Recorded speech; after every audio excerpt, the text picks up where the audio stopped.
je parle d'abord de l'âme. Tout corps vivant est animé. Ça veut dire que dans un corps vivant, il y a un ensemble d'organes qui sont animés. Et dans le même temps, il y a dans ce même corps une force qui les anime.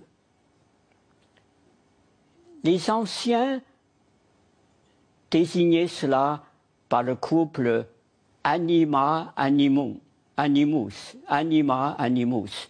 C'est-à-dire, plus concrètement, c'est âme et corps.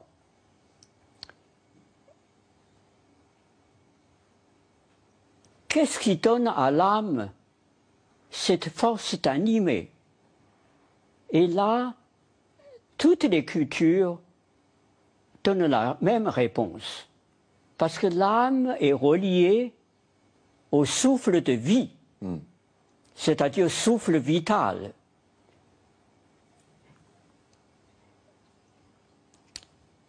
Donc, l'âme est une notion universelle. Seulement voilà, à partir d'une certaine époque, récente d'ailleurs, en Occident, l'homme émancipé, fier de son esprit, qui a conquis la matière, rejette l'âme, rejette l'idée même de l'âme, la considérant comme un résidu de l'obscurantisme religieux. Il s'agit là d'une amputation qui est un appauvrissement et qui comporte ses dangers. Parce que cet homme qui ne jure que par son esprit, qui ne jongle qu'avec le dualisme corps-esprit,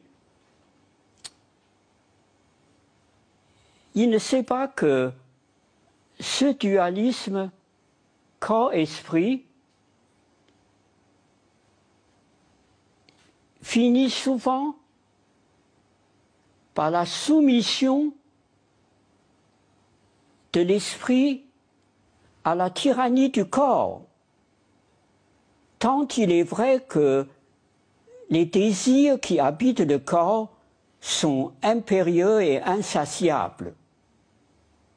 En sorte que ce dualisme corps-esprit prôné par beaucoup de théoriciens, par beaucoup de penseurs, aboutit à une sorte de hédonisme lassant et morbide qui est un système clos.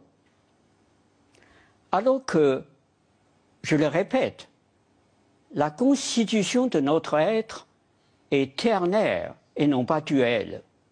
Ternaire, c'est-à-dire corps, âme et esprit. Et parce que où se situe la conscience dans tout cela?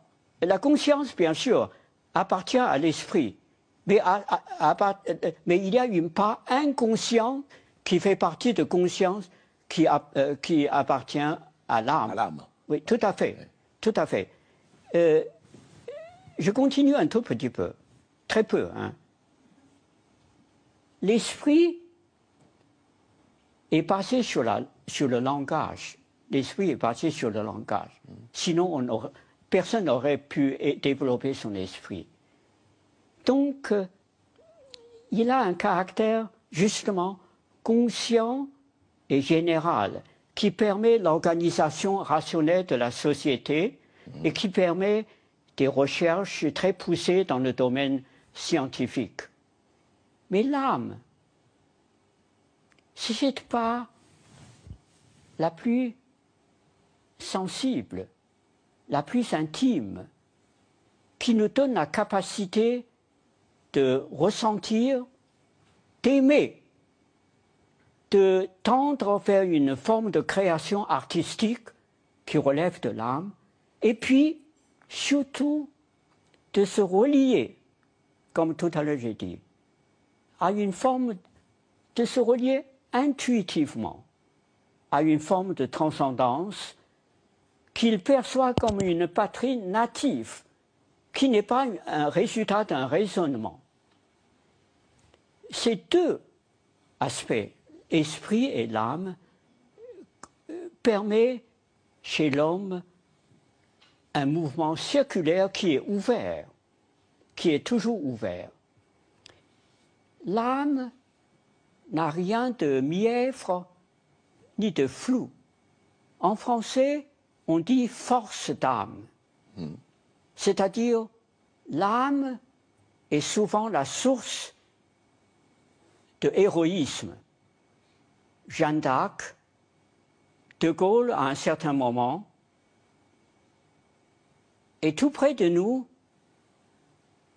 le colonel Beltrame, qui est allé au-devant des terroristes. Ce n'est pas un acte de raisonnement, c'est une force d'âme qui les anime. Je voudrais citer deux auteurs, dont un vous est cher, Camus, et puis le Clésio. Ce sont les deux grands écrivains, tous les deux sont d'ailleurs prix Nobel. Albert Camus. Camus, en 1945, Paris n'était pas encore tout à fait libéré. Il a publié un article dans Combat. Après la mise à mort des prisonniers, des résistants prisonniers par les nazis au château de Vincennes. Et cette mise à mort était précédée d'affreuses tortures. Ces tortures ont pour but de faire parler ces chairs broyées, pour que ces chairs broyées, pour que ces hommes déjà réduits en une table de chair broyée révèlent des noms des camarades, c'est-à-dire de trahir le camarade.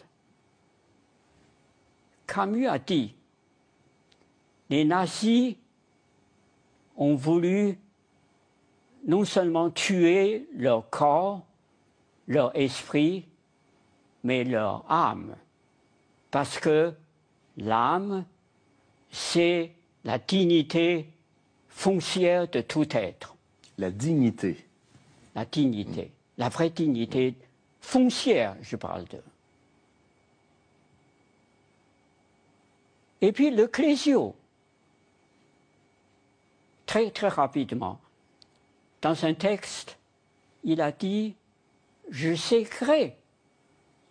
Il n'est peut-être pas un croyant, mais il dit « Je sais-cré » à la tradition religieuse d'accorder à chacun une âme.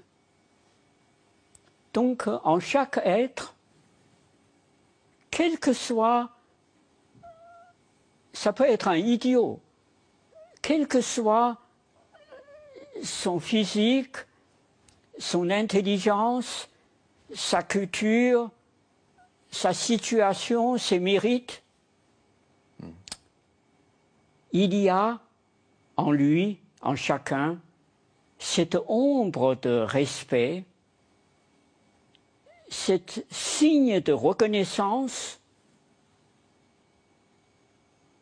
de l'espèce humaine, c'est-à-dire ce signe de Dieu en chaque être.